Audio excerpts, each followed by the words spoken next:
galera, quem fala contigo é o Samir, estou aqui hoje para gravar mais um vídeo pro canal. E hoje, galera, nós vamos continuar a série do livro Como Fazer Amigos e Influenciar Pessoas, parte 3. E hoje, gente, nós vamos falar de uma parte do livro muito importante, que é como fazer as pessoas pensarem do seu modo.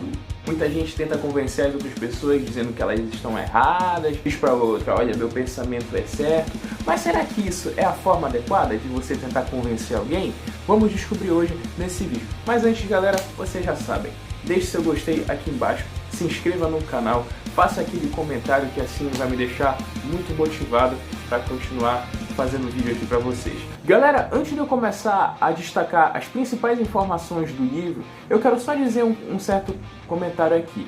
Para você que lê o livro, você vai perceber que tem certas partes, certos princípios, melhor dizendo, né? Porque o autor ele divide o livro em princípios. Vou até mostrar para você que ainda não leu o livro como é que é dividido o livro. Então, por exemplo, agora eu tô lendo a parte 3. Cadê? Tá aqui, ó. Parte 3. Como conquistar as pessoas a pensarem do seu modo. Então, cada parte do livro é dividida em princípios. Princípio de número 1, princípio de número 2, princípio de número 3. Cadê? Deixa eu ver se eu acho aqui. Tá aqui, ó. Princípio de número 2. Aí na próxima aqui é o princípio de número 3. Só que tem princípios que eu não acho relevante falar. Aí o que eu decidi fazer? Eu vou pulá-los, entendeu? Então, caso eu chame, por exemplo, o princípio de número 8 de princípio número 4, é porque eu estou fazendo em ordem, mas não de acordo com o livro. Vocês estão sacando? Para vocês aí que vão ler ou que estão lendo o livro, tá certo? Só para deixar claro essa informação, tá bom, galera? Princípio de número 1. A única maneira de se ganhar uma discussão é evitando-a. O dele começa a falar sobre essa situação com seu próprio exemplo que fez com que ele aprendesse esse princípio. Certo dia, ele estava em algum lugar, né? Ele não deixa claro no nível onde era, com uns amigos, estava numa roda de amigos. Aí nisso, ele ouviu um homem dizendo uma citação para um determinado assunto que eles estavam conversando. Depois dessa citação, ele veio a dizer que essa citação era da Bíblia. Porém, dele sabia que, na verdade, essa citação era do grande William Shakespeare. Então dele, arrogantemente, foi corrigir o rapaz dizendo: você tá errado, meu amigo. Essa citação, na verdade, é de Shakespeare e não da Bíblia. E aí, o amigo dele que estava ao seu lado, que era estudante da literatura de Shakespeare, disse para dele: meu amigo, você está errado. Na verdade, essa citação de fato é da Bíblia.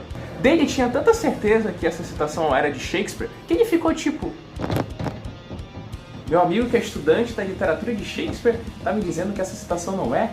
Que estranho. Aí o que dele fez, depois que eles saíram desse cenário com esse rapaz, o dele chegou com o seu amigo e perguntou: meu amigo, eu tenho certeza que essa citação é de Shakespeare. Como você, que estuda Shakespeare, vem me dizer que ela não é de fato dele?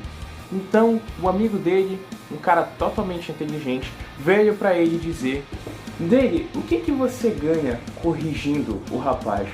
Você acha mesmo que isso vai fazer com que ele goste mais de você? Ele não pediu a sua opinião, então você não deve corrigi-lo. Então, rapaziada, foi aí nesse momento que o nosso querido dele percebeu que evitar uma discussão é a melhor maneira para fazer com que a pessoa comece a concordar com você. Porque, gente, você discutindo com uma pessoa dizendo que ela está errada, isso só vai piorar as coisas. Foi aí então que dele aprendeu a lição de que a melhor maneira para você vencer uma discussão é evitando-a. Princípio de número 2. Respeite a opinião dos outros. Nunca diga que a pessoa está errada. Uma das coisas que faz as pessoas não concordarem com a sua opinião são seus gestos e a sua forma de falar. Porque indiretamente você está dizendo para a pessoa: olha, eu sou mais inteligente que você, então cala sua boca. Agora coloque-se no lugar da pessoa. Você, se ouvisse isso de alguém, mesmo que fosse indireto, você ia gostar? Você ia concordar com a opinião da pessoa? E mesmo que você use lógica de filósofos como Platão ou Kant, você não vai mais convencer a pessoa. Sabe por quê? Porque você tocou no sentimento da pessoa. E quando você faz isso, pode ser o argumento mais válido do planeta Terra, que você não vai convencer a pessoa de que ela está errada. Ou seja, galera, você não pode ser uma pessoa ofensiva com a outra quando você está fazendo um debate, entendeu? Você tem que ser uma pessoa educada e tentar convencer a outra pessoa de maneira indireta, sem mesmo que ela perceba. Então, quando alguém fazer uma afirmativa para você e você sabe que a pessoa está errada, comece a usar essa técnica aqui. Bom, agora veja, penso de outra maneira, mas posso estar errado e frequentemente estou. Vamos examinar melhor a situação? Olha a diferença. Você falou de uma maneira educada, você colocou a possibilidade de você estar errada ao usar esse argumento. Isso, gente, tem um significado enorme. Se você falar alguém dessa maneira, usando essa técnica, falando a possibilidade de você estar errado e ser educado, meu amigo, isso já é uma alavancagem para você conseguir convencer outra pessoa, porque você está demonstrando que ela pode estar certa, porque você não está deixando ela desconfortável, você está deixando ela tranquila para dar a sua opinião. E quando isso acontece, ela vai estar mais aberta para ouvir a sua. E assim, aumenta a probabilidade de você conseguir convencê-la de algo. Ou seja, gente, tire a palavra "você está errado" do seu vocabulário.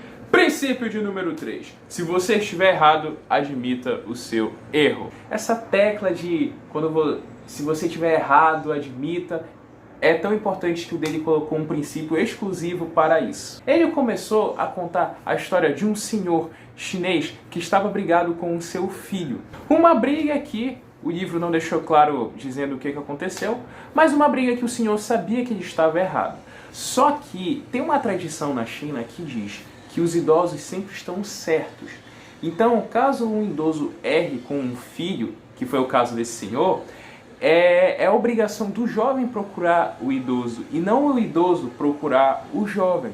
Só que, galera, nós somos seres humanos, né? Às vezes as nossas emoções ultrapassam as tradições, né? Século XXI tá aí para mostrar isso. Então, o que o jovem fez? Ele deixou de falar com o pai e ele foi construindo a sua família sem o pai. Tanto é que o senhor nem conhecia os seus netinhos. E ele estava muito triste com isso. Ele estava relatando isso pro dele numa roda ali de pessoas, dizendo o quão isso deixava triste e depressivo, porque ele queria muito voltar à conciliação com o filho dele e conhecer o seu neto. Só que, devido a essa tradição e também, logicamente, o seu orgulho, ele não fez isso. E essa situação se perdurou por anos e anos e anos e anos e anos. E o senhor querendo voltar a ter a conciliação com o filho. Ah, eu acabei de ler aqui, tá?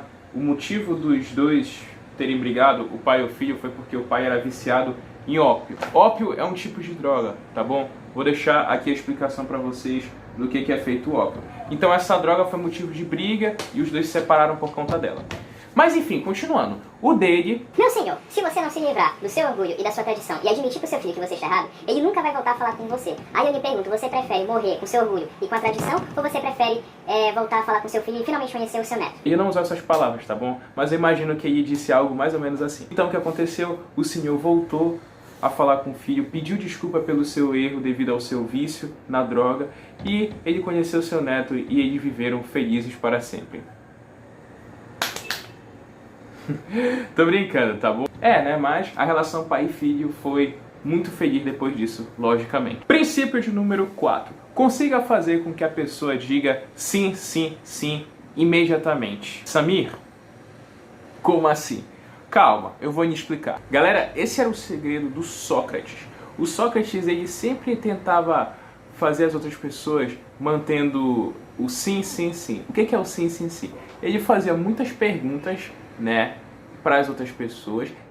E essas perguntas, elas eram afirmativas ou negativas, entendeu? Ou a pessoa concordava ou a pessoa discordava. Só que as perguntas dele eram tão inteligentes e ele sabia que era uma coisa tão lógica que a pessoa iria dizer sim, e ele usava isso como uma maneira de fazer com que a pessoa continuasse sim, sim, sim, entendeu? Para vocês entenderem melhor, eu vou dar o exemplo dos professores, tá bom? Uma das grandes técnicas que os professores usam para tentar convencer um aluno de uma determinada informação, por exemplo, professor, por que esse x está aqui? Esse x na verdade não era para ser o y, que depois vira o quadrado do cubo da hipotenusa e tal, esse tipo de maconha aí. Aí, o que o professor faz? O professor, ele mostra passo a passo, ele pergunta... Meu querido aluno, você não concorda comigo que o x é igual a esse número aqui? Se eu pegar esse número e igualar com a hipotenusa e depois igualar com o cateto adjacente, depois somar com o seno do ângulo, esse valor vai dar 1,6. Você entendeu o porquê disso? O aluno, ah, sim, professor. Depois você pega esse cateto e você multiplica pelo o inverso da hipotenusa. Você concorda? Sim, professor. Depois que você fazer isso, você vai achar a tão querida hipotenusa ao quadrado.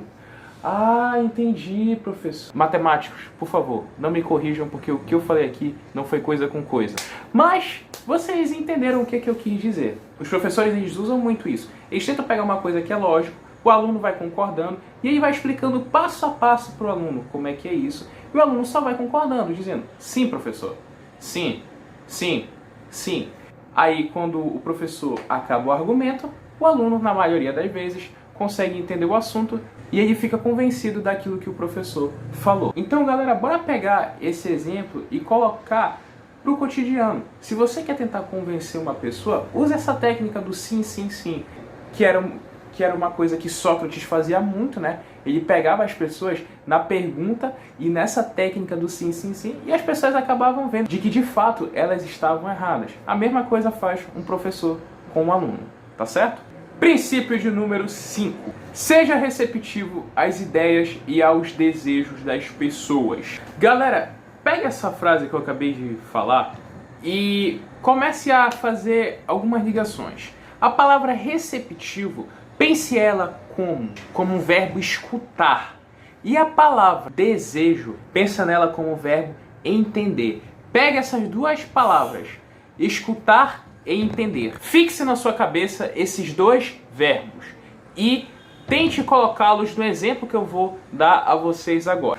Um rapaz chamado Jay Morgan representava uma companhia de conserto de elevadores. Um gerente de um hotel viu a necessidade de solicitar os serviços dessa companhia devido a uns problemas que o elevador do hotel estava apresentando. Só que o gerente queria esse serviço para ser entregue em 2 horas.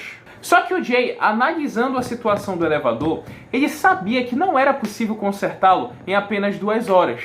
Pela situação ao qual o elevador estava, ele precisava ter uma atenção de no mínimo 8 horas. O senhor concorda comigo que detestaria que seus hóspedes tivessem que se sujeitar a esperar mais de um dia com que esses serviços fossem feitos? Pois é, senhor, é justamente isso que vai acontecer se o senhor não der mais tempo para a gente. A gente precisa tomar os devidos cuidados com esse elevador de no mínimo 8 horas.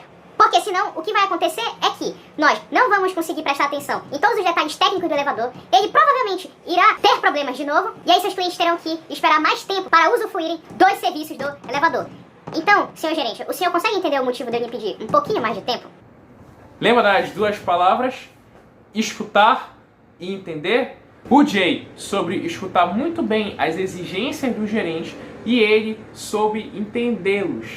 Mas aí o que ele fez? Ele pegou essas duas palavras, conseguiu criar um diálogo super inteligente e tocou na ferida do gerente, que era o quê? Ele tinha muito medo de fazer com que seus hóspedes esperassem muito tempo para que os serviços do elevador voltassem ao normal.